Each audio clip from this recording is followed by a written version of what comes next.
On this episode of Pop Culture Weekly, I am live in Chicago for the premiere of About My Father, and I talk to the cast on the red carpet, including Robert De Niro and Sebastian Maniscalco, and then I'm in the studio talking to Eliza Scanlen, who stars in the Starling Girl, and writer-director Laurel Parmet talks all about the Starling Girl. Let's go! Welcome to Pop Culture Weekly with Kyle McMahon from iHeartRadio. Your pop culture news, views, reviews, and celebrity interviews on all the movies, TV, music, and pop culture you crave weekly. Here's Kyle McMahon. All right, I'm so excited. I am here live in Chicago for the premiere of About My Father, starring Sebastian Maniscalco and Robert De Niro and Kim Cattrall. I mean, it's just an amazing cast. Can't wait to see the film again. I saw it already, and it is hysterical and sweet and funny, obviously hysterically funny. It's just, I can't say enough about this movie. It is really, really good, and it's one you gotta see.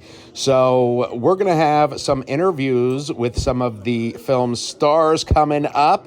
But first, let me tell you about this film that I saw called The Starling Girl. It is an amazing film. It's from writer-director Laurel Parmet, and it's about this girl, 17-year-old girl, Gem, who kind of struggles to find her place in this fundamentalist Christian community. It takes place in, rural Kentucky, and she's a big dancer with the church group, and then she starts to struggle with what she, wonders may be sin and her own sexuality, and if she's devoted enough to her religion. It's really, really, really an amazing film. It stars Eliza Scanlen as Gem Starling, who does an incredible job in this role as Gem. It really is an amazing film that you've got to see. So let's start out with the interviews from that. Let's talk to writer-director Laurel Parmet. First up, here we go. So the film is incredibly powerful, and I think it's coming out at an interesting time, in my opinion. There seems to be, in a lot of ways, a kind of reckoning for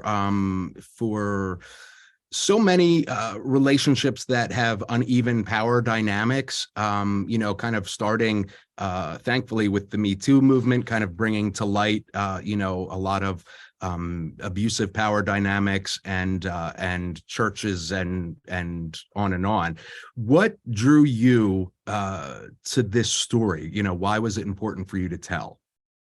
So, I have a personal connection to the story. When I was a teenager, I had a relationship or whatever, I don't know what to call it, with an older man, and, didn't see myself as a victim at the time. And so then I found myself a few years later in a Christian fundamentalist church with a group of women from a patriarchal church doing research for a different project. And I learned about their beliefs. I learned that they believed that it was a woman's responsibility to not lead a man into temptation, and basically that they should be ashamed of their desires. And my first reaction was, oh, that's really backwards. But then the more that I thought about it, the more that I saw how much we had in common, just in terms of, the attitudes of what we were raised in, to believe about, our desires and to be ashamed of them. And it was this sort of like critical turning point for me, because it made me reflect back on my relationship in ways that I hadn't before, and recognize this guilt that I had. And I started to ask, well, where did this guilt come from? This guy took advantage of me. And so I ultimately decided I wanted to tell a story looking at my experiences and set it in this world that is, specific, but really reflects our own world.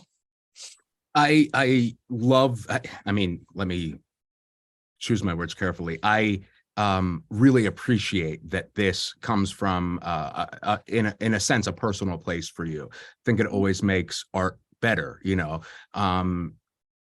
or more authentic, I should say. Gem, is there a piece of you in her? Oh yeah, for sure. I think there's a piece of me in all of the characters. There's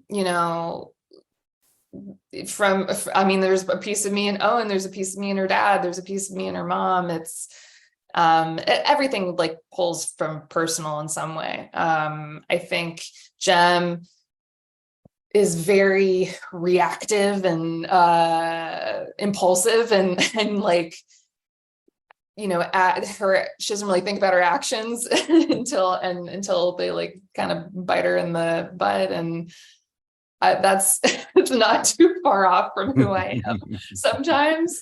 And so, yeah, I mean, that's just how it goes, I think. How do you, as you're fleshing out the story, in my opinion, you were very respectful. I'm what I joke is a recovering Catholic. I went to Catholic school for 12 years, and that has, lovingly, I refer to it as in recovery. It's very easy, especially, like in my situation, for instance, it's very easy for me to find things to attack about what I didn't like about it. Sure. In this film, you're very respectful about the faith. And I found that very interesting because it's easy, I think, in many ways, it's easier to kind of go for the jugular and in how this could be perceived in black and white as wrong. And, why are you pushing people to do that or whatever? You really, in my opinion, chose not to like show judgment. Was that a conscious decision for you, or did that just kind of come naturally as the story was unfolding?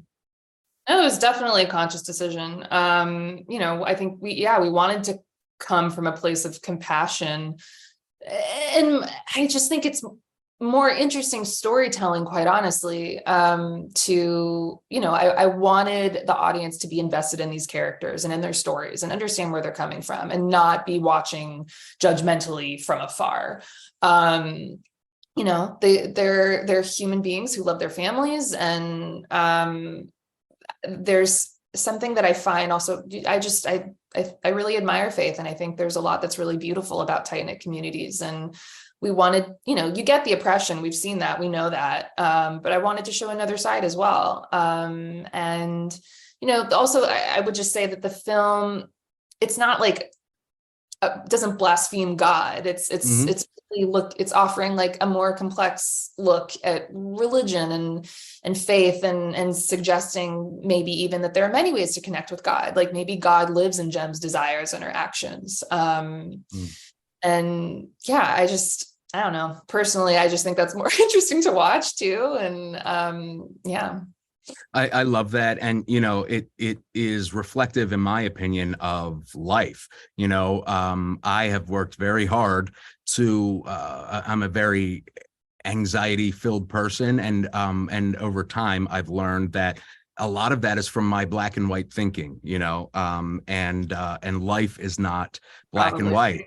What'd you say? Everyone, we live in a world right now that's like there's no nuance in anything, right? Yeah. And it's taken me a lot of work to live in the gray, and to know that if I get on that plane, it may drop out of the sky for some reason, but It'll be fine. What'd you say? You'll be fine. Exactly. And but that anxious feeling in the back of your mind is like, oh my God, we just hit turbulence. It's going to be the first plane in the world to just fall out of the sky, but I had to learn that, what, maybe 8 million things went wrong with that plane, and it falls out of the sky and becomes the first plane in the world to just drop for no reason. But that is living in the gray, to accept that, what, there is a 0.0000001% chance that might happen. But you're going to get on that plane anyway and go to your destination. And I say that as kind of a representation of the film, I think, lives in the gray. It's not black and white. It's not a here is what this is, and this is wrong, and this is good, and this is bad, and this is that, and this is that. It is smartly allows the viewer to live in that gray, and I love that about the film. Thank you. Yeah, I mean, that was the crux of every part of the filmmaking process, I think. I didn't want to just focus on the victimization, because I think that's only, obviously there are many instances of abuse where it is very black and white, but there are many instances where it's more nuanced as well and a little bit harder to see. And I think to really understand abuse, it's important to look at those cases too. It was really important to me that Gem had agency in this relationship, so it was finding the balance of like, how do you tell a story where you feel the main character's intoxication getting wrapped up in this romance, and it's dreamy, and it's beautiful for her, and it's an opening up, but at the same time convey that like this relationship is problematic and inappropriate. And as a director, honestly, that's like my favorite thing to do. I do really love exploring those moral ambiguities, and it's just from a scene work standpoint, it's really fun of like, starting a scene where like the audience is sort of rooting for these two characters maybe to get together, and then by the end of the scene they're like, oh God, wait, why did I want that? It's like such a tightrope walk, and really, really fun. And yeah, it was really just like grounding the story in her perspective so that the audience wants what she wants. And so sometimes they're going to root for the relationship. And I think that really shows how anybody can fall into situations like this. And that's also how I like to watch movies. Like I like to constantly be trying to figure out how I feel about something.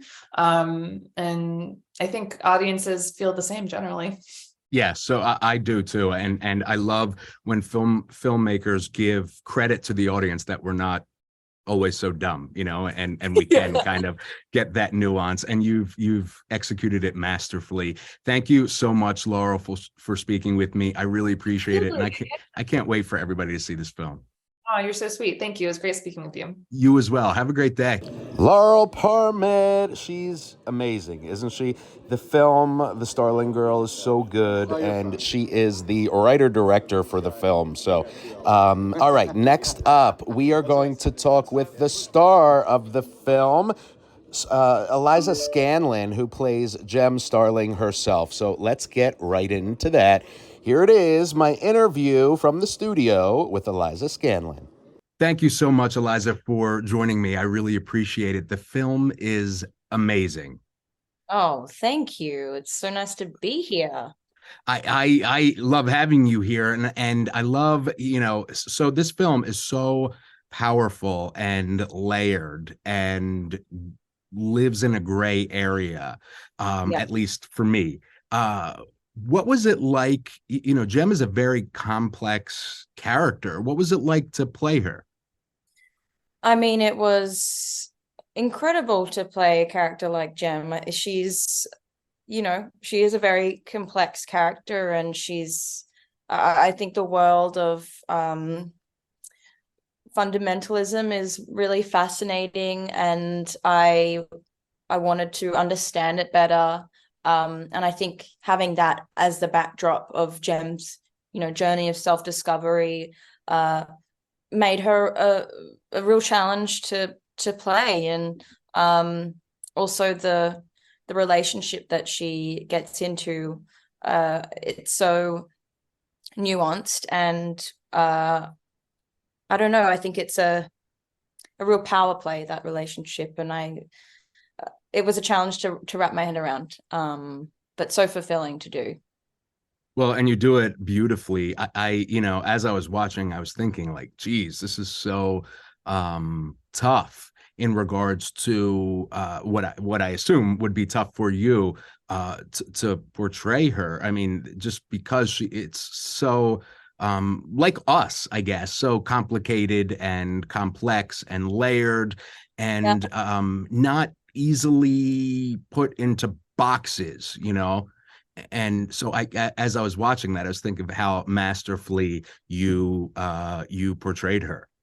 Oh, thank you. I mean, I think it's difficult territory, and it was, dangerous territory to explore for Laurel, but she did all the research to do it in a way that wasn't mocking religion. It was complex and showed different ways people connect with God, and also it's about an inappropriate relationship between an older man and a younger woman. I think when people hear that, they assume that it's a story that's about abuse, and it is, but I think it's more than that. I think what makes this story interesting is that we're exploring a gray area where Gem, the young woman in the relationship, she wields power, yet at the same time is a victim of abuse, and both of those can be truths. And I think we wanted to get that balance right in the relationship, and we wanted it at times for Gem to have power in the relationship, and then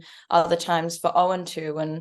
But at the end of the day, because they live in a patriarchal system, it's the woman in the relationship who bears the brunt of the blame and the punishment.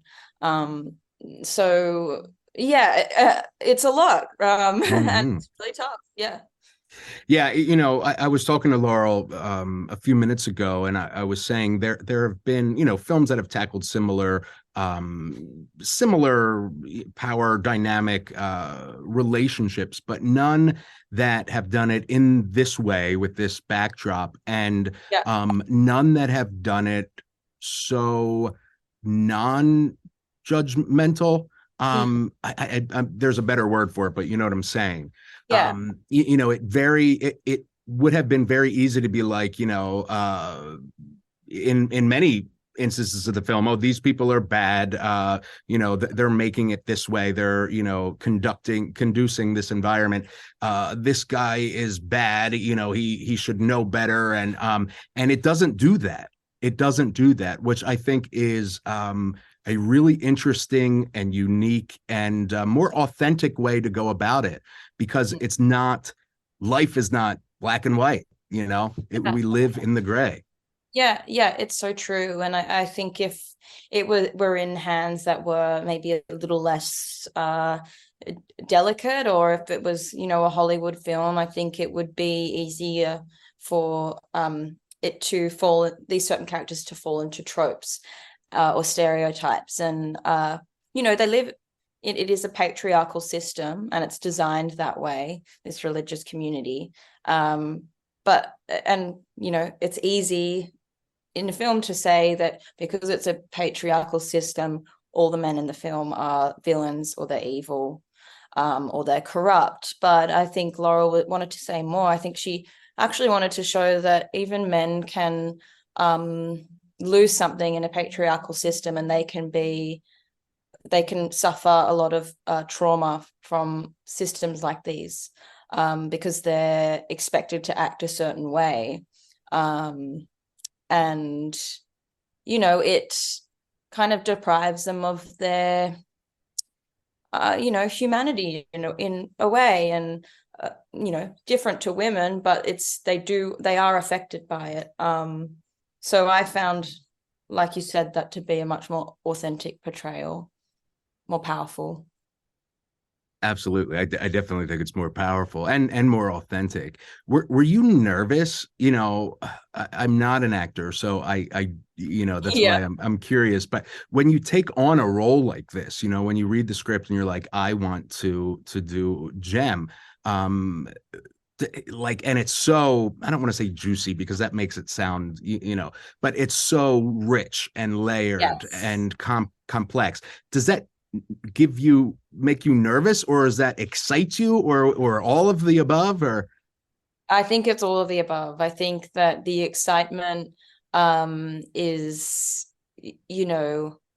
I think it's initially excitement when you decide to do a film, and especially a film like this. And as the day of rehearsal comes closer, I think I get more and more nervous. And this was definitely one that scared me a lot. And I don't think I've ever been on a set, every single day in the way that I was on the Starling Girl.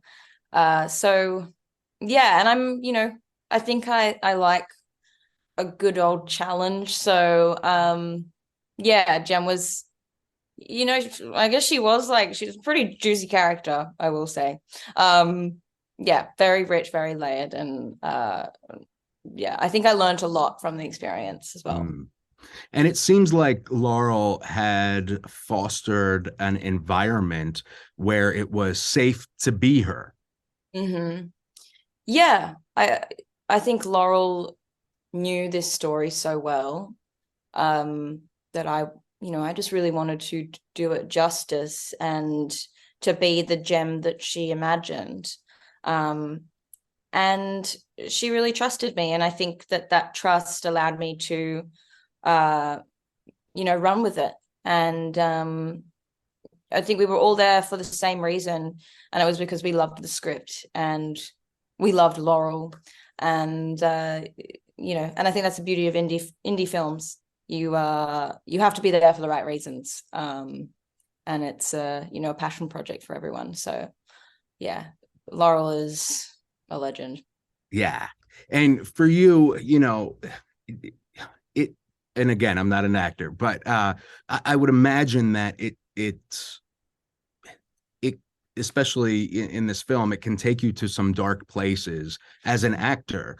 If so, how do you kind of disconnect from that at the end of the day or the end of the shoot, to be Eliza again and have some not that, It's kind of, I mean, when I was on set every day in every scene. So I think on other jobs I find it easier to kind of leave it at the door, but that one was pretty hard to. I'm not the sort of actor that can't get out of character, but I think it's more so the emotional weight of the story, and we're working many hours in a day, and very long hours, and working very frequently. So I'd usually get home and start working on the lines that I had for the next day. And so for 6 weeks, I think my whole life was Gem, but I kind of liked that. It sort of made me, I think it kept me open and available every day when I was, doing the scenes. But I think it's easier when you have people like, Jimmy Simpson there to crack a joke. Thank you so much. I really appreciate you speaking with me. I can't wait for everybody to see The Starling Girl. It is incredible film. Eliza Scanlon, such a great film. The Starling Girl is in theaters now. Go check it out. You will not regret it. It's a really thought-provoking, powerful meditation on faith and, devout communities and where we belong in them and where they belong in society. So definitely one you want to check out. All right. And the talent is coming down the red carpet in Chicago here at AMC Theaters. And it is all for About My Father. The film is so funny and it's heartfelt, and I literally laughed and I cried. And it's just a film you really want to see. Keep it locked right here, and we'll continue with coverage of About My Father. Okay. First up, Anders Holm, who plays Lucky in the film. He has an hysterical part. He's really, really great part of this film. He plays Lucky Collins. You may know Anders as Anders from Workaholics.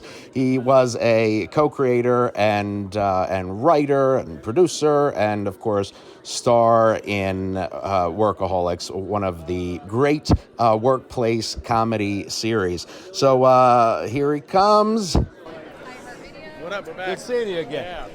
So, first of all, we're at the premiere in Chicago. It's so crazy here, I can barely hear you. So, what's it feel like after you've worked on this project and then now you're here showing it to the public? You're here with Sebastian and Salvo and, De Niro. No, it's very cool. It's very rewarding, You work on these movies, you do these long hours. It's a fun job, but sometimes it can be hard. Sometimes it can be frustrating. But then to get back with everybody a year later, it's kind of like a reunion. You get to go out for dinner and all that kind of stuff. And I can't wait to get in there and see the movie, which I haven't seen yet. Oh, okay. I can't wait to see how great everybody is. Yeah. And finally, Lucky, do you know, did you base this off of anybody you knew in college or anything? Like Lucky's, he's somewhere deep down inside of me, just waiting to get out. And I'm just like suppressing him because nobody wants to deal with that. I love it, man. Thank you so much. Congratulations. Thanks, man. Good to see you. You as well. Yeah. All right. Next up, we have Laura Terruso. She is the director of About My Father. You may know her. She's directed 4 feature films. She did an episode of Dickinson on Apple TV Plus. And she is hysterical, and she's an awesome person. She is up next. Let's talk to her. Good seeing you again. First of all, congratulations. This is so awesome. You're here in Chicago for the premiere, Sebastian's hometown, with his father after, over a year's worth of work. What is that moment like for you? It's unbelievable. I mean, it's a huge, huge release. It's joyful. It's exciting. I mean, I can't wait to hug our entire cast. There's some people I haven't seen. And so, yeah, this is just such a huge celebratory moment. That's awesome. I'm so excited for you. I'm so happy for everybody to see this. As I told you, I love the film, and I can't wait till everybody sees it. Thank you. Very nice meeting you again. All right, Laura Terruso. She's such an awesome person, and I'm so happy for her in this moment, where here's this film that she has worked so hard on, and it is now the premiere in Chicago, Sebastian's own hometown. His family's here, and just an awesome moment. Okay, it looks like coming up next on the carpet is David Rasche. Love him, and he has fans standing out here signaling for me to acknowledge them when he gets here. So I'm going to be doing that. Of course, you may know him as Carl on Secession, such a good show. And of course, he from Sledgehammer, Veep, Ugly Betty. He's just an awesome actor, and he's hysterically funny. I talked with him in our sit-down interviews, which you'll hear next episode. But here he is, David Rasche. Hey, good seeing you. How are you? So, first of all, you have fans that are... Oh, there you go. You're here. It's been a year and a half or so since you work, really. Now we're in Chicago, Sebastian's, hometown with his father. What does that mean for you to be a part of something that really is a familial kind of event? Absolutely nothing. I don't relate to it at all. Well, we weren't really a part of that. Just really, to tell you the truth, that whole sort of side of it was Bob, and Sebastian and Austin, and we heard things. He spent time with his dad, right. Nero. He did just tons and tons and tons of research. So, yeah, it was so much fun to do. I can't tell you. And what about for your on-screen family with Kim and the kids? And was that kind of? I just couldn't. It was just hard to keep control of them because they're so screwed up. Is there any part of Bill in you? Did you have to find? Well, my mom used to say a lot of the stuff that I say. She'd always say, "All right, thank you for that. All right, let's not thank you." Right. So awesome. Some comes from my home. Awesome. Yeah. Thank you so much. Kyle, congratulations. Thank you. Thank you. You as well. David Rasche live in Chicago at AMC Theaters in Chicago. That's where Chicago is. I don't even know what I'm saying at this point. There's so much going on. It's a great time here for the premiere of About My Father. Next up on the carpet, here she's coming up next.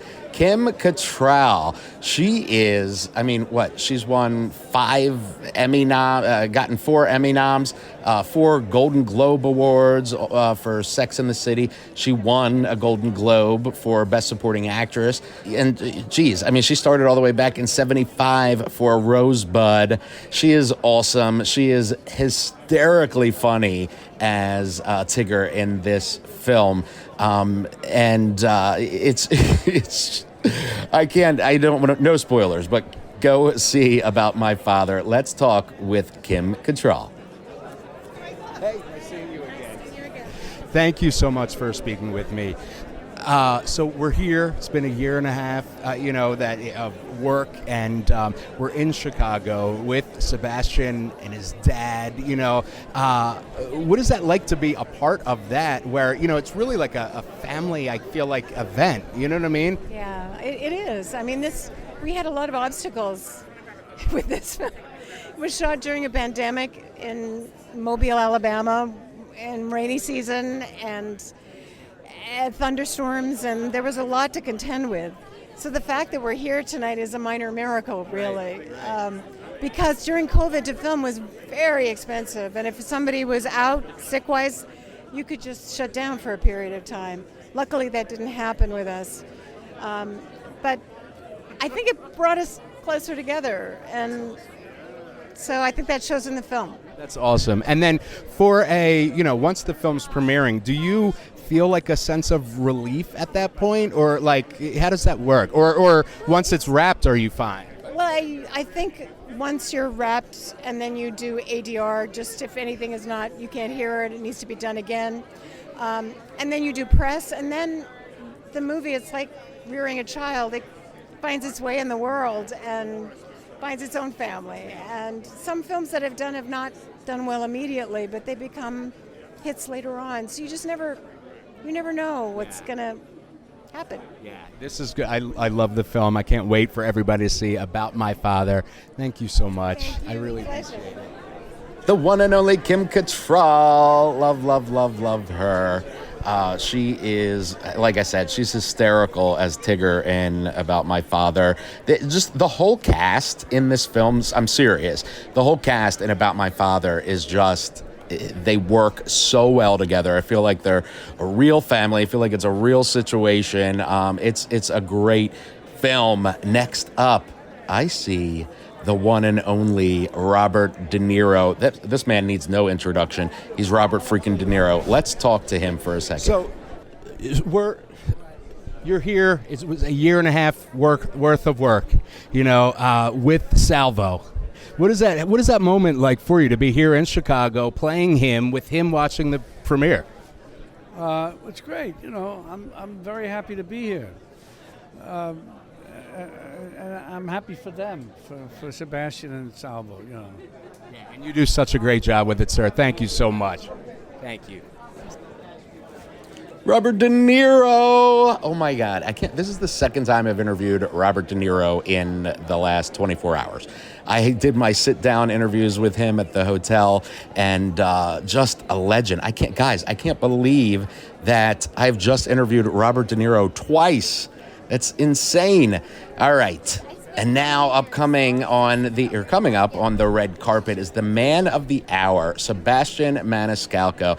He is hysterically funny anyway. And in this film, which is based, partly on his real life, on his real father, and his relationship with his father, Salvatore, he is just, oh my God, it's such a good, feel-good, hysterically funny film, and I can't wait to talk to you about it. But let's talk with the one and only Sebastian Maniscalco. Good seeing you again. First of all, thank you for this. And I kind of touched on it earlier. I was so pleasantly surprised at how touching the film is. I lost my mom 2 years ago. And thank you. And so as I'm watching this, I don't know what I was expecting, but it was so heartfelt. I think so many people will be able to relate to that special relationship with the parent, and it really comes through. How does it feel for you to be here in Chicago, in your hometown, with your dad, with your family, your wife? I mean, Robert De Niro playing your dad. Like, is this a surreal moment for you? Yeah, man, this is pretty damn special. It's so nice to, you talk about losing your mother. It's so nice to share this with my parents. I'm 50 years old in July. I still got my parents, A lot of people don't have their parents. So I'm so glad and grateful that they're here walking the red carpet. My wife, who's been like my rock throughout, the last 15 years of my career. It's hard to be married to me. I'm always in and out of town and whatnot. So she's really, really a special woman. And just to bring this back home, man, I used to come down to Chicago with my buddies. Some of them are here tonight, clubbing and whatnot. And now we're here walking the red carpet, and they're here tonight. We're going to reconnect, and, they're going to rip my outfit to shreds. And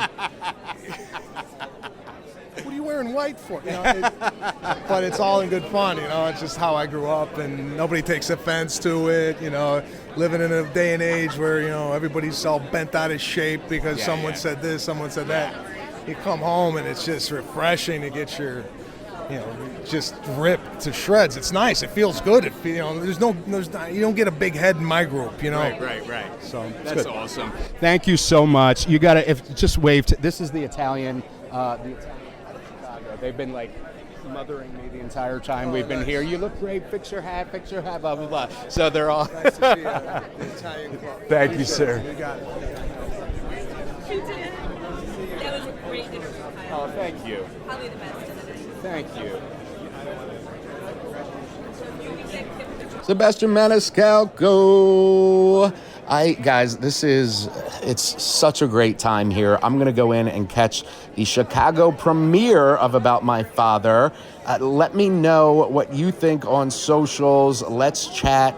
And you'll be getting very, very soon my sit-down interviews with the cast of About My Father. I will see you next time. I love ya.